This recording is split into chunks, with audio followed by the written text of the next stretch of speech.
Hello everyone, welcome back again to the FortiGate series of classes. The topic for the day is Destination Network Address Translation. We are currently,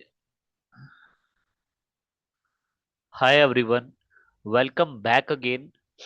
And the topic for the day is Destination Network Address Translation. Dear all, this is my server located in my local area network and I'm connected to the wide area network using my firewall device. Okay. On wide area network, let us assume we have a user that is having an IP address 1.1.1.1 and he want to access our server that is located at my local area network with the IP address 10.0.0.2.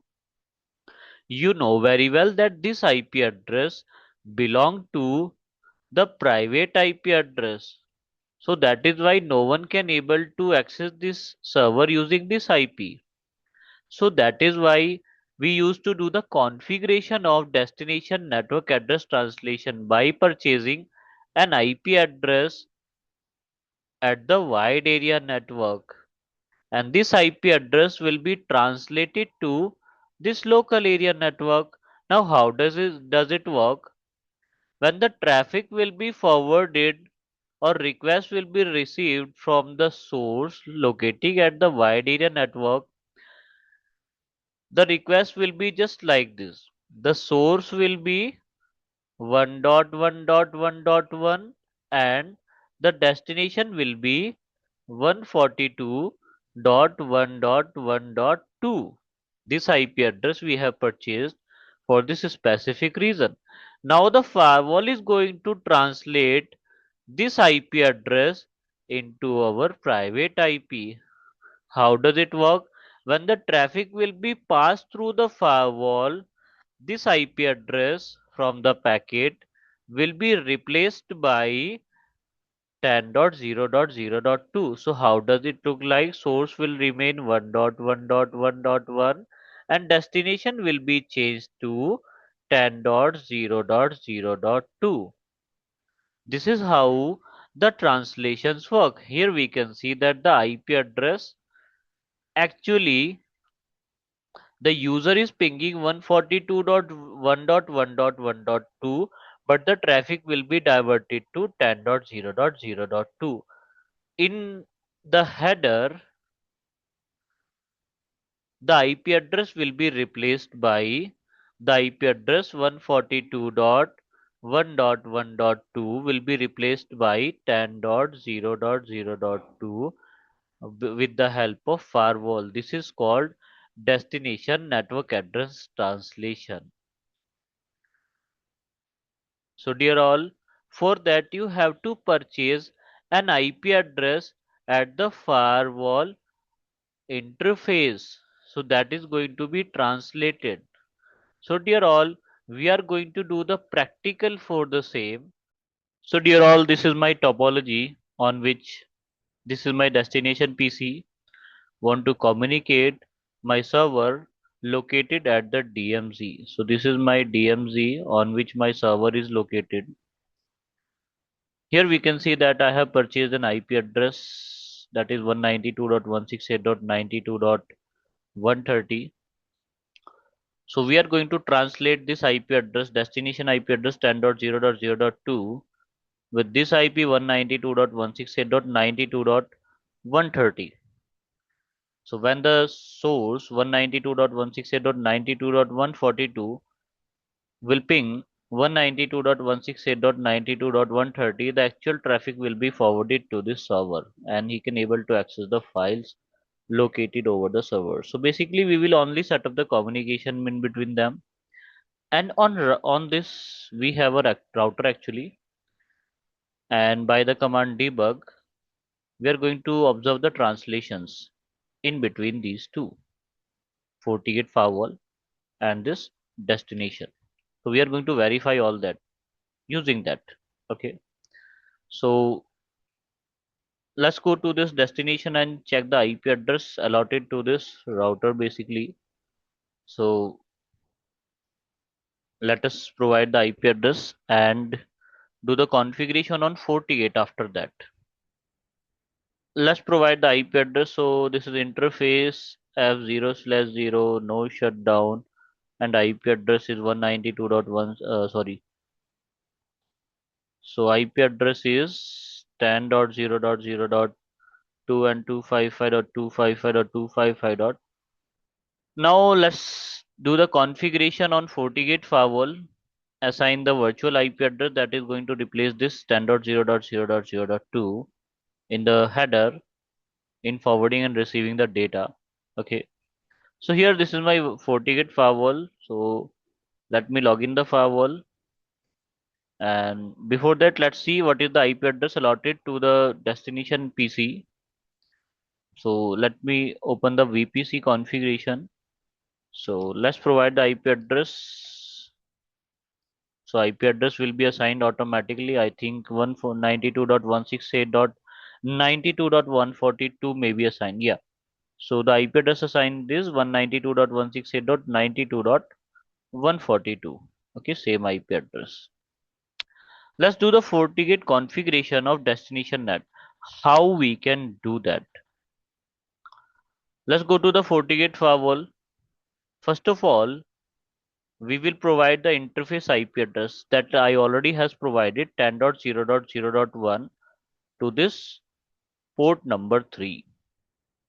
10.0.0.1 to the port number 3, and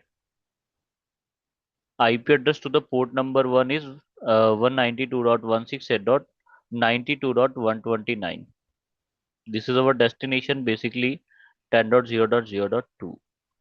So what we are going to do now, let's do the configuration of first of all static route on the firewall. How we can do the configuration of static route? Go to the network, then click over static route, click over the static route, then create new.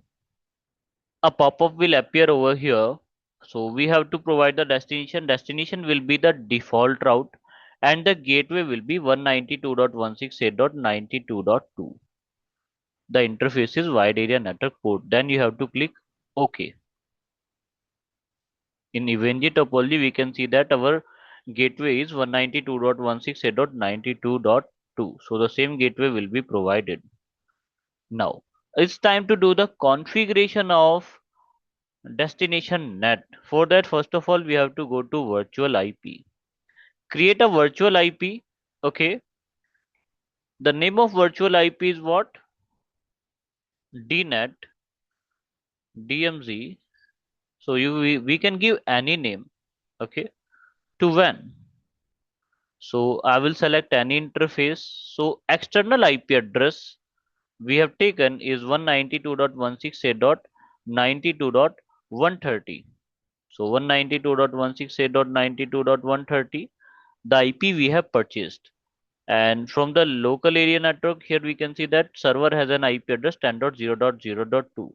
So from the header, when the traffic will be received, just like this, so this IP will be replaced by this one after passing through the firewall. So let's mention the destination, that is 10.0.0.2, and put OK over here.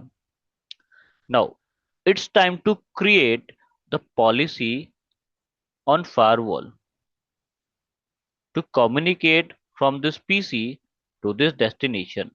Okay, how we can do that? Right click over this virtual IP and click over the create firewall policy.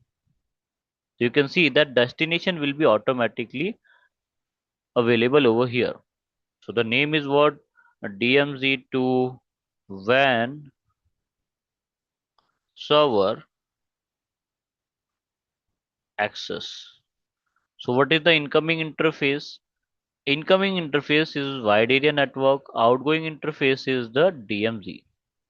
The source will be all and the destination will be all services. And now the next major configuration is to disable the network address translation, because we already have created the network address translation configuration from virtual IP. So that is why you don't have to repeat that. So disable the NAT over here. If we will not do that, then the translation will not be occur. The source net will automatically start work. That is why disable the net from here and click OK. So everything is done now. We created the virtual IP destination net we have created over here. IP has been assigned. Then after that, we have created the firewall policy. Interface already configured, static routes already done. Everything is done now. What is our next task? We are going to run a debug command over this router so that we can able to see the ongoing translations of the network address translation. Okay. So how I can do that? Put the debug command. So debug IP ICMP. So by this command, I can able to see all the translation coming over here. Next is what I'm going to firewall, and in firewall, I will also enable the system session list. So how we can do that? Get system session list. In this list, I can able to get all the translation going on. So currently I can see there is no translation because we didn't have forward any traffic. So let's forward the traffic from the VPC to this virtual IP. So I'm going to ping this virtual IP, but the traffic will be forwarded to this private IP address available on the server. So let's go to the VPC and generate. To observe the ongoing translation, I'm going to forward some packet from the VPC to the destination. But I will not use 10.0.0.2, but I will use the IP 192.168.92.130 that we have purchased for our server. Okay. So how I can able to do that? Let's go to the PC. On VPC, I'm going to put the command ping 192.168.92.130 and -t. So it will be a continuous pinging. Let's go to the router, and here we can see that router is receiving the data from 192.168.92.140. So the IP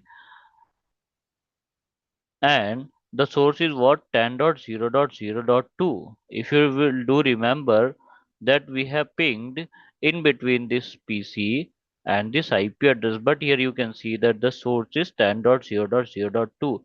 So this IP address is replaced by the 10.0.0.2. And we can also observe these translation, ongoing translations on the firewall device also. How we can do that? By putting a command get system session list. Get system session list. Here we can see the ongoing translation. So 192.168.92.130 is replaced by the 10.0.0.2 and source will remain same 192.168.142.0. So every time it is repeating the same process. The source will be 192.168.92.142, but the destination is 10.0.0.2, which is replaced by that is after replacing 192.168.92.130. So this is called the destination network address translation, and it is mentioned over here. So dear all, if you have any confusion, you can ask me. So now you will say, sir, why you have taken the router in place of server? Dear, with router I can able to see, or I can able to show you the ongoing translations. That is why I have replaced the router from server. Okay. So that is all for today. Have a nice day, everyone.